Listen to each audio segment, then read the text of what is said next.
We're going to consider the nature of a good education, what is called a liberal education.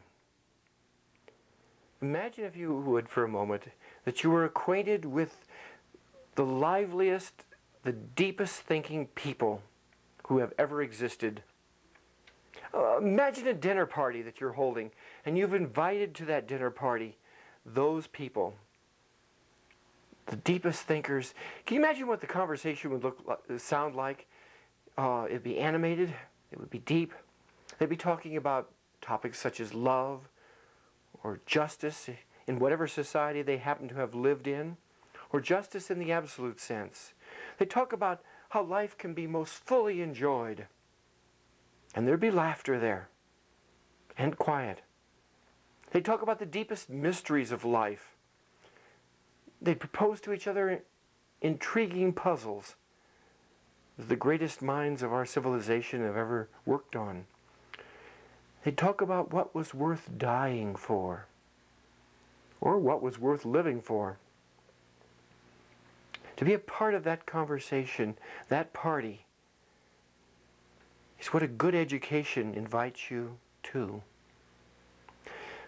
As I was surfing the channels a couple of weeks ago, I saw almost the opposite of that. A host was sitting there with a beautiful, luscious starlet, and he crossed his legs and looked at and put his hand up there and looked at her and said, "Well, I want to hear all the dirt." And he was asking about her current lover or boyfriend or whatever else, and was asking her, "Oh, do you think he's sexy?" A good education, to listen to the deepest thinkers in the world that have ever existed that we know of, is almost the opposite of that fatuous host asking the silly questions that he did.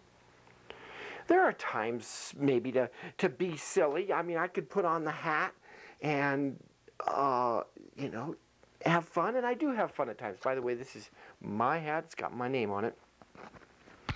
But there are other times in which you want to take hold of what has been called the great conversation and be a part of it. To hear the music or enjoy the drama, experience the art, understand some of the science, to live the full life. And that's what we're going to be doing. Philosophy is one of the most important subjects of a well-educated person, of any person who walks the earth, who has to make choices and has values. There's three parts to philosophy: the metaphysics, the epistemology, and the ethics.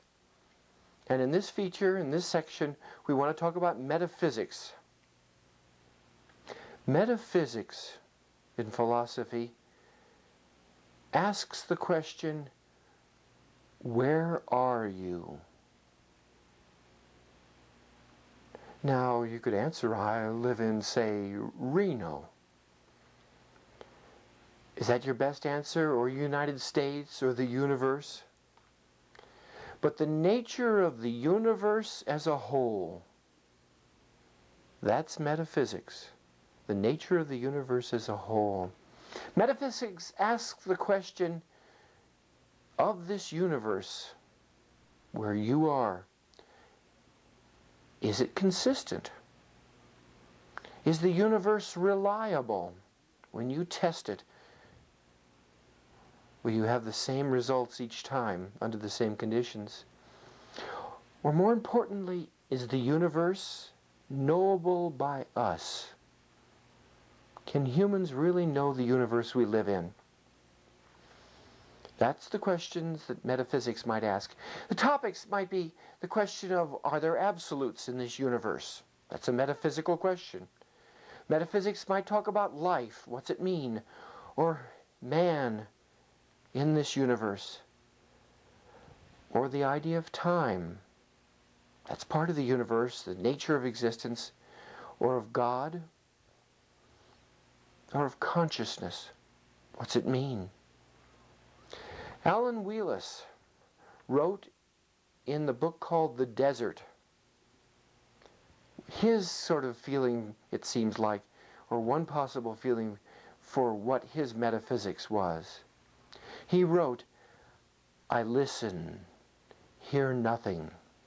Remember the stillness on the mountain.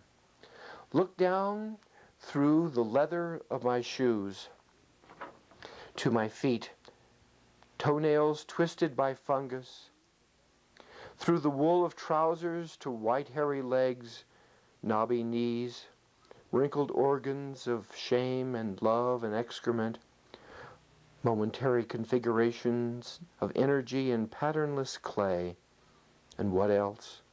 A book, a few psychiatric papers, some scraps of research, a few faggots of meaning tied by a fraying cord, soon to be ashes." This is one view of the nature of the universe. A world filled with just illusions and meaninglessness. There are many other ways of expressing one's metaphysics. And the question for philosophy will be, what is your metaphysics? You know, good campuses of good universities have three things. They have classrooms and tennis courts and chapels, corresponding to the intellectual development, the physical development, health, and the spiritual development of its people on campus. Health is one aspect. I've known people that haven't had good health, and it sure makes a difference in their lives. I wouldn't elect to do that unless I wouldn't elect to do that. In Whitmer's Total Guide to Total Wellness, he wrote, "Of the negative lifestyles, distress is probably speeds up the aging process more than any other. The body was not designed to withstand the constant damage that is caused by the bomb of distress." Night, everybody.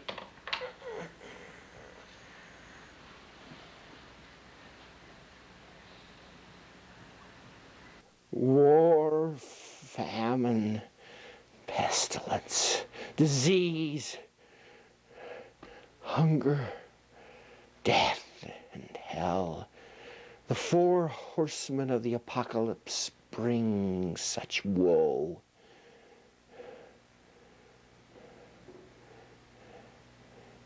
War. In this century, probably over 200 million people have been killed in war. 200 million. What causes it? What brings it about? It's not enough just to be against it. There is some sight to be seen that will take the black shroud of war from our face of our earth. Its science is Irenology. Irenology, Irene, the goddess of peace, from the Greeks. Academic departments exist. Journals, scientific organizations. It has been studied by more than those that think with their glands. And there are results. We know. We know. The 20th century has been filled with blood and violence. Wars. The Hitlers, the Stalins, the Pol Pots, the Idi Amins. But in the 20th century, there has been no war between two democratic free nations. Never. Not at all. Not at all. You never were told that. Think about it. America didn't fight Canada. Science has conquered smallpox with thought and study. Irenology, the study of peace, has things to say to the well-educated person. The more freedom a state, a nation has, the less violence its citizens experience, both inside its borders and with foreign entities. Political rights, economic freedom, civil liberties mean something in terms of war. A market economy of freedom between adults freely trading without force or fraud versus the government control that many of the nations of this world have. Civil liberties to protect the individual against the encroachments of government. If we have political and market and economic liberties, we shall not have the war. Look who's fighting nowadays. Read the paper and see the wars. You want to stop war? Freedom and liberty are the paths.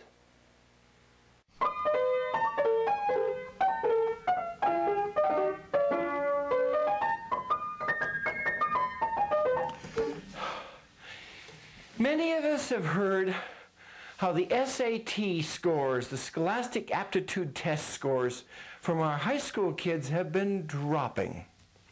William J. Bennett publication entitled The Index of Leading Cultural Indicators has a graph about what SAT scores have done. In the last 30 years, they've dropped nearly 30%. No. In the last 30 years, they've dropped nearly 80 points.